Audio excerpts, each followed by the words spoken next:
Entrando agora no capítulo 6, o capítulo 6 ele vai falar especificamente de como é calculada a compensação financeira devida pelo regime de origem ao regime instituidor. Então, de forma resumida, o que fala todo esse capítulo? É como como são calculadas as parcelas da compensação financeira. Então, a primeira coisa que se estabelece é a renda mensal inicial. Essa renda mensal inicial ela pode ser o benefício que é efetivamente pago, ou então o sistema Comprev ele vai simular qual seria a aposentadoria, o valor do benefício devido no regime de origem que aquele servidor teria direito se ele tivesse aposentado por lá. Então, por exemplo, eu estou enviando um requerimento do meu RPPS para o regime geral, para o INSS. Ele vai simular qual seria o valor do benefício que teria direito esse servidor se ele cumprisse as regras de aposentadoria lá no regime geral. Se eu mando um requerimento para outro RPPS, mesma coisa, ele vai simular lá no regime de origem, né, se ele tivesse aposentado lá, qual seria o valor de direito para o benefício. E a renda mensal inicial, ela vai ser considerada o menor valor, ou o valor que foi efetivamente concedido do benefício, ou o valor dessa simulação. Considerar o menor valor. A partir disso, eu vou fazer a proporção entre o tempo total que foi utilizado para conceder aquele benefício e o tempo do regime de origem.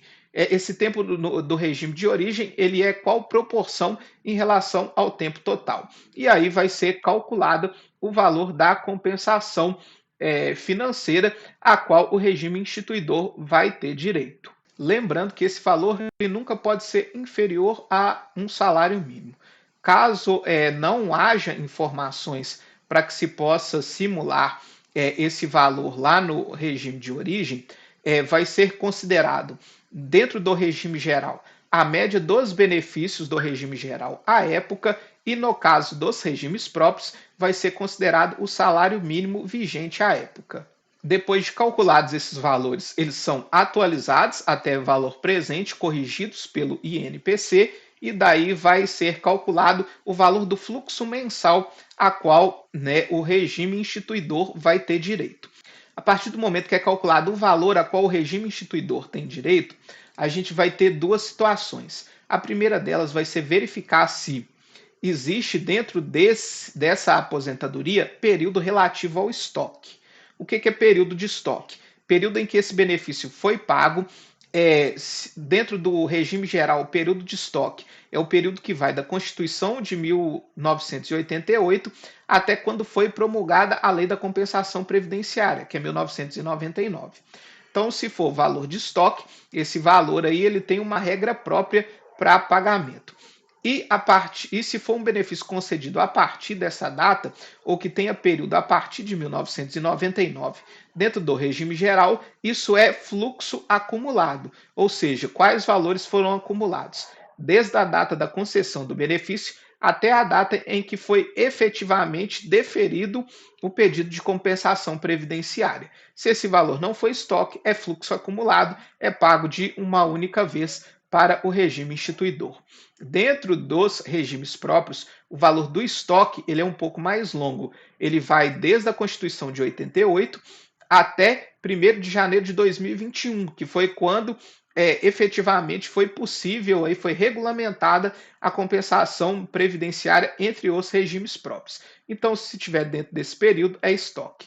Após esse período, é considerado fluxo acumulado até o período onde foi deferido efetivamente o pedido, né, de compensação financeira e esse valor é pago de uma vez. Esse período de estoque RPPS ele ainda não está sendo pago. Aqui na portaria mais abaixo a gente vai ver que ela já estabelece como isso vai ser pago, mas ainda não foi regulamentada esse pagamento do estoque do RPPS. Então, quando a gente defere um requerimento para outro RPPS, aparece lá o nosso valor de estoque, mas esse valor ainda não está sendo pago efetivamente. Falando agora do estoque, que trata aqui a parte do artigo 55, né, detalha essas datas, né, que é considerado estoque. tanto para o regime geral quanto para os regimes próprios. Entrando agora no capítulo 7, que vai falar, né, da apuração dos valores da compensação financeira, nós temos a glosa de valores da compensação financeira. O que é isso? É pagamento indevido de compensação, ou seja, depois que houve o término daquele benefício, né, geralmente porque faleceu o beneficiário, ou esse benefício foi cassado, e houveram pagamentos após esse período. Então, se houve pagamentos após o período né, que foi findado o benefício, a gente fala que houve glosa e esses valores precisam ser devolvidos ao regime de origem. Lembrando que cabe ao regime instituidor informar, né, no sistema Comprev a data de cessação do benefício. Então, sempre que houve uma cessação de benefício no nosso regime, a gente tem que ir lá e informar isso no Comprev. Em alguns casos, o próprio sistema Comprev ele puxa essas datas automaticamente. Outros casos, não. Então, é bom a gente sempre ficar atento a isso. Aqui no artigo 61, ele fala que aplica-se a cobrança em dobro das parcelas pagas indevidamente, caso a gente não informe, né, tempestivamente lá dentro do sistema Comprev a cessação de um benefício, né? Eles falam aqui caso tenha decorrido mais de 45 dias do término desse benefício. Hoje o sistema ainda não faz essa cobrança em dobro, mas isso já era previsto nas legislações anteriores e essa portaria também reforça esse caso de cobrança em dobro. Falando agora de como ocorre hoje o processamento da folha para o desembolso dos valores da compensação, desde que entrou em funcionamento esse novo sistema, mudou-se um pouquinho a forma de processamento. A gente tem praticamente aí um mês para poder fazer, né, apurar os valores devidos e fazer o desembolso. Então, a gente tem todas as nossas atividades durante o mês lá no requerimento Comprev. Esses valores são apurados no mês seguinte. A gente tem um prazo dentro do mês para a contestação, né, e para analisar esses valores que foram devidamente apurados, e somente no outro mês, ou seja, 2 competências depois, até o 5º dia útil da segunda competência, é que a gente precisa ali ou desembolsar os valores ou receber os valores. Então, por exemplo, nós temos lá o nosso trabalho no mês de maio dentro do sistema Comprev, em que a gente vai ter os nossos requerimentos deferidos, ou então a gente vai deferir requerimentos dentro do mês de maio. A gente vai apurar todos esses valores dentro do mês de junho, contestar se for o caso, e até o 5º dia útil do mês de julho é que nós vamos pagar os valores devidos ou receber esses valores. Em caso de valores devidos ao INSS, o próprio sistema emite a GRU. Ou em caso de valores devidos ao RPPS da União, a gente precisa entrar lá no sistema da União e emitir a GRU específica para o RPPS da União. No caso da compensação entre regimes próprios, a gente faz, né, a transferência, vai estar lá informada qual é a conta bancária do regime próprio e a gente vai efetuar a transferência diretamente na conta daquele regime próprio. E são disponibilizados dentro do sistema Comprev e dentro do sistema BG Comprev os relatórios necessários para o pagamento da compensação. Falando agora efetivamente do pagamento, né, depois dos valores calculados, a gente procede o pagamento conforme essas datas que eu já informei. Em caso de estoque, o estoque RGPS, né, ele foi parcelado, porque lá no momento, quando foi regulamentada a compensação previdenciária, existe um volume muito grande de recursos, então o regime geral ele parcelou esses valores, né, que seriam devidos em caso aí de pagamentos acima de 1,5 milhão para os regimes próprios. Esses valores de estoque eles já foram pagos ou ainda estão em parcelamento. Aqui no artigo 72, ele estabelece como vão ser pagos os valores de estoque dos regimes próprios. Então, as parcelas dos regimes próprios, elas vão ser estabelecidas de acordo com o ISP. É o mesmo critério que usa lá para o pagamento que a gente tem que efetuar para a DataPrev, vai ser utilizado aqui também para o parcelamento dos valores em estoque dos regimes próprios. Ainda não existe uma regulamentação específica de quando a gente vai começar a efetuar esses pagamentos, mas aqui a portaria ela já estabelece, de acordo com o grupo, quais vão ser os valores mensais que a gente vai ter que desembolsar para os pagamentos de estoques dos regimes próprios. Esses valores, né, variam de 7.507,49 até 67.567,41, conforme o grupo, né, conforme o tamanho do RPPS. E o valor dessas parcelas ele não pode ser inferior a R$ 10. E aí você vai pagar até que seja pago efetivamente todo o valor devido dos estoques para os regimes próprios. Caso dentro do prazo, né, não seja efetuado o pagamento ao regime credor, ou seja, o regime que tem valores a receber dentro do sistema Comprev, ele pode contestar, né, esses valores pagos lá dentro do próprio regime. Né, o regime devedor ele também pode apresentar a sua defesa dentro dos prazos estabelecidos mensalmente dentro do sistema Comprev e, a partir daí, né, poder regularizar a sua situação. Aqui também fala que após isso pode haver a interposição de recursos, mas isso ainda não está lá disponível no sistema. Por enquanto, só pode haver essa contestação do regime credor, que tem valores a receber, e após essa contestação, o regime devedor ele pode apresentar as suas provas, né, comprovante de pagamento e etc.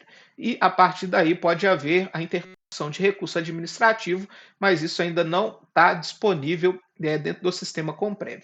Lembrando que são pagamentos diferentes, não existem compensação entre regimes diferentes dentro do sistema Comprev.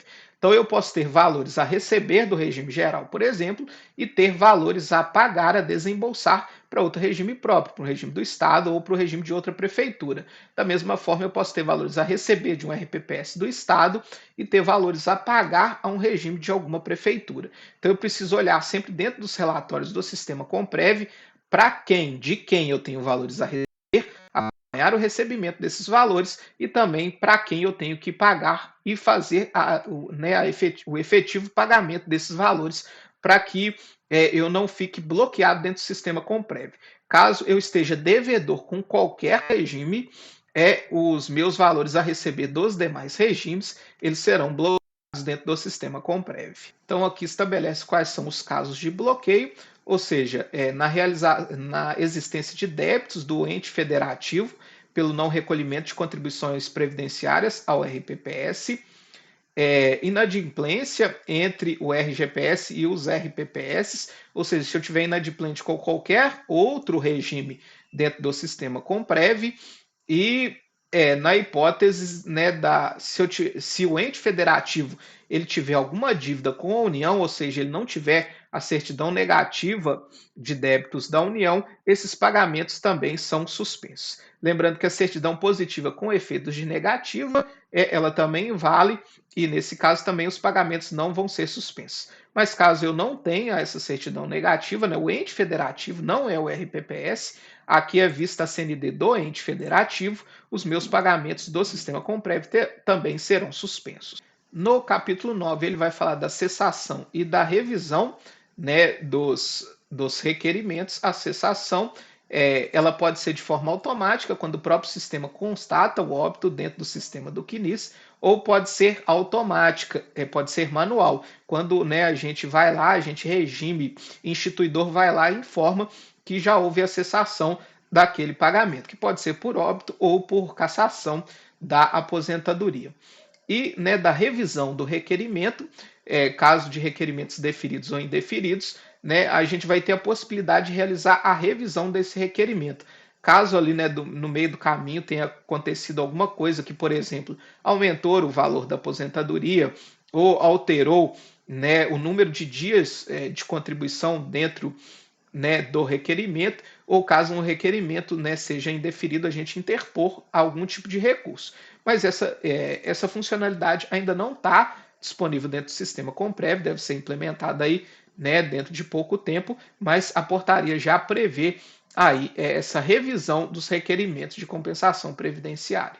No capítulo vai tratar da compensação com os demais regimes e sistemas. Aqui vai tratar especificamente da compensação com o sistema de proteção dos militares. Então, essa portaria ela já regulamenta essa compensação com a compensação entre o sistema de proteção dos militares, mas hoje o sistema Comprev ele não está habilitado para a gente abrir esses requerimentos para solicitar compensação em caso de averbação de tempo militar, seja prestado é, tempo militar das Forças Armadas ou tempo militar aí dentro das polícias. A gente ainda não tem essa possibilidade de pedir essa compensação para esses sistemas, para esses regimes, porque são aí regimes distintos, tá? Mas essa portaria já estabelece essa possibilidade de compensação. E o último capítulo dessa portaria, que é o capítulo 12, que trata aí das disposições finais e transitórias, trata que, né, além do que está contido nessa portaria, existem todos os manuais do sistema Comprev e do BG Comprev, que são disponibilizados pela Secretaria de Previdência, né, que cada regime é responsável pelos dados, documentos, informações e decisões que são feitas ali dentro do sistema Comprev, e para o cumprimento, né, de parâmetros dessa portaria, o Ministério da Previdência vai, né, ser responsável por atividades de promoção e qualificação, né, dos diversos regimes próprios para poderem estar aí operacionalizando o sistema Comprev. Estabelece também que o Conselho Nacional dos Regimes Próprios, né, ele participa ativamente do acompanhamento do desenvolvimento do sistema Comprev, né? Esse conselho ele é formado por diversos representantes, né, da Previdência Social, do Ministério Público, dos tribunais de contas, representantes dos regimes próprios da União, dos estados e dos municípios, né, e ele participa aí de diversas atividades, dentre elas aí de toda, né, a atualização de todo o processo de formação relativo ao sistema de compensação previdenciária. E, além disso, lá no artigo 97, né, revoga aí uma série de portarias, né, que antes tratavam né, de diversas normas em relação à compensação previdenciária. Ou seja, sempre que a gente precisar de algo relativo ao sistema Comprev, a gente vai se orientar, balizar por essa portaria, que vão estar aqui todos os nossos, né, todas as nossas instruções, todas as normas relativas à compensação previdenciária. Essa portaria traz também alguns anexos, né? O anexo 1 é o termo de adesão ao sistema de compensação previdenciária. Esse termo de adesão, ele não traz nenhuma novidade, é o termo de adesão que a gente já está, né, acostumado, habituado com ele. Ele é enviado via aí GESCOM RPPS e ele é assinado, né, pelo representante do ente federativo, ou seja, pelo prefeito ou governador.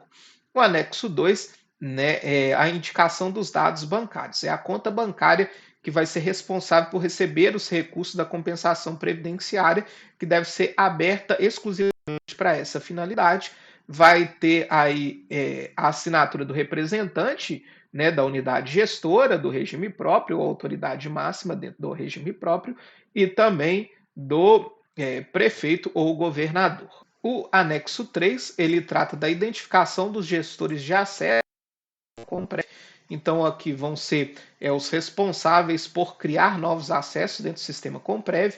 Cada unidade gestora pode indicar aí dois gestores de acesso, e esse termo também é assinado pelo responsável da unidade gestora do RPPS. E ele anexa também um modelo quando for preciso fazer o translado de uma certidão de tempo de contribuição. Bom, pessoal, é isso que essa portaria traz para a gente. Se ficou alguma dúvida, se você observou alguma coisa que não foi comentada aqui durante esses vídeos em relação a essa portaria, não deixe de postar aqui nos nossos comentários. Muito obrigado e até o nosso próximo vídeo.